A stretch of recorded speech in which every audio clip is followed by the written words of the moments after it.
Hey everyone, welcome to the video. Going over tonight's MLB main slate for tonight on DraftKings. We got a nice 13-game slate, so there's lots of places we can go to.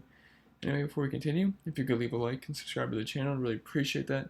You can also follow me on Twitter at cpen_16.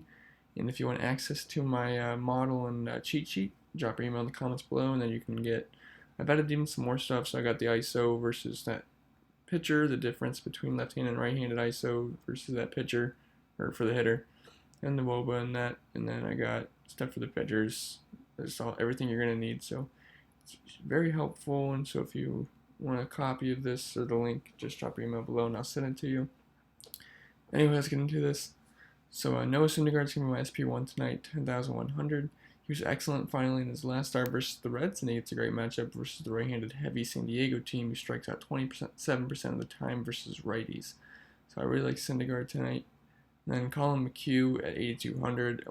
He's only 8,200, and I feel like a lot of people are going to start their teams with these two guys, which is what I'm going to do. That's why I only have two pitchers listed.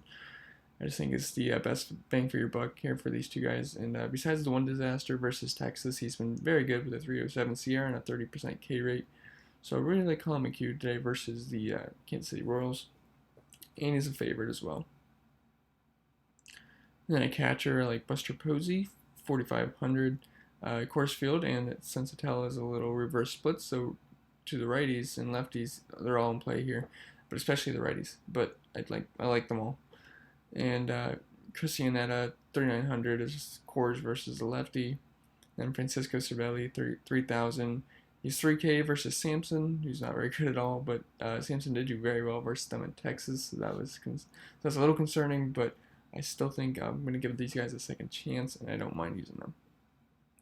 Then at first base, you have Brandon Belt leading the way, 4,400. He's got a 230 ISO versus right-handed pitching, and we're in Coors Field. I'm just going to keep saying that. So, Mark Reynolds, 4,200. I don't mind him if he's batting cleanup versus lefty, but he has hit righties better recently.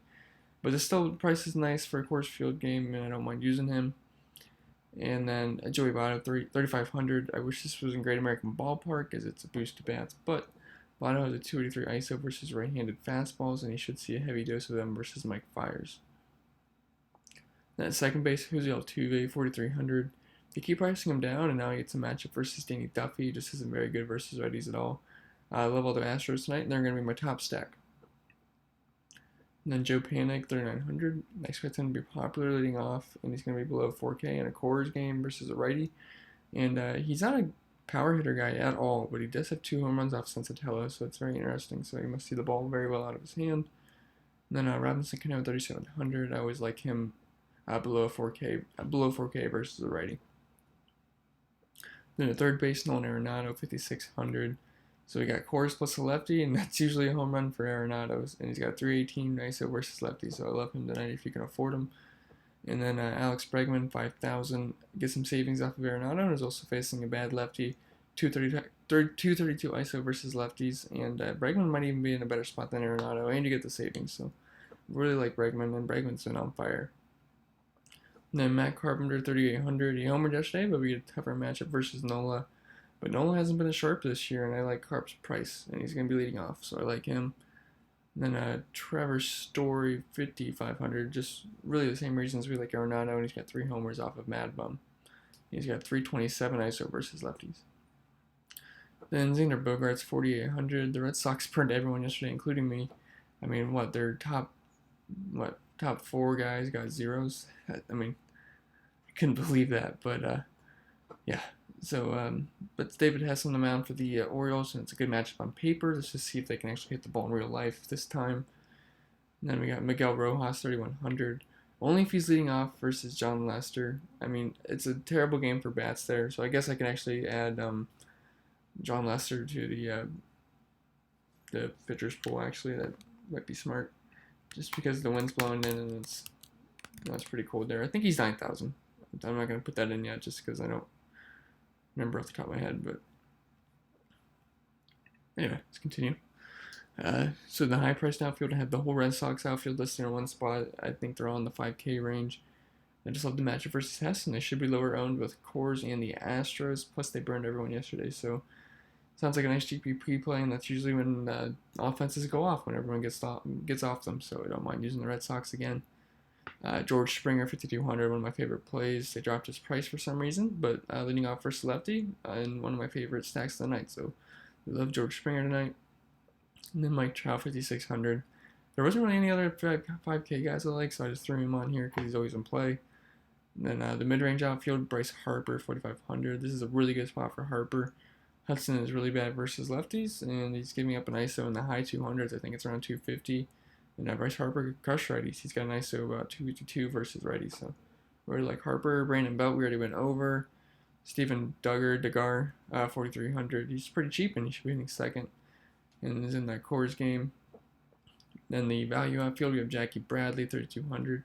I know he hasn't done much, but 3,200 on a good offense versus David Hess and that bad Orioles bullpen. Oh, another thing, yeah, the Red Sox, one of the main reasons I like them is because they can get to the Orioles bullpen, and they never really got to it yesterday. So hopefully we can get some runs early on with the Red Sox. Then Brian Reynolds, 3,900. He's a way to get some cheap Pittsburgh exposure. I don't have many Pirates listed, but I do think they're in a good spot. So guys like Polanco and Josh Bell, they're in play, and so is Starling Marte. And then Stevie Wilkerson, 2,900. They will refuse to price him above 3K, and he usually produces pretty decently. So I don't mind if you want to use him. Then let's go over to some of the core plays. I got Syndergaard and McHugh, and then I got the two Astros, Altuve and Springer. And there's actually some other in course, so I mean that could be another reason to get off of them. I do think they're in a good spot, but I think it's like a 50% chance of rain during the game. I'm not sure how heavy that is. And it's a little colder there, so I mean I get if you want to fade cores, and they are priced up. So I mean if you want to go to the Astros, that's fine with me. I do love the Astros a lot tonight. And I should add the Pirates to a stack here because I do like them. Okay, so let's add the Pirates to a stack then. Anyway, guys, that's all I have for the video. If you have any questions, you can comment below. If you want a copy of the cheat sheet, drop your email in the comments, and I will send it over to you as quick as I can. And anyway, remember to leave a like, subscribe to the channel. Really appreciate that. You can follow me on Twitter at cpen_16. And good luck today.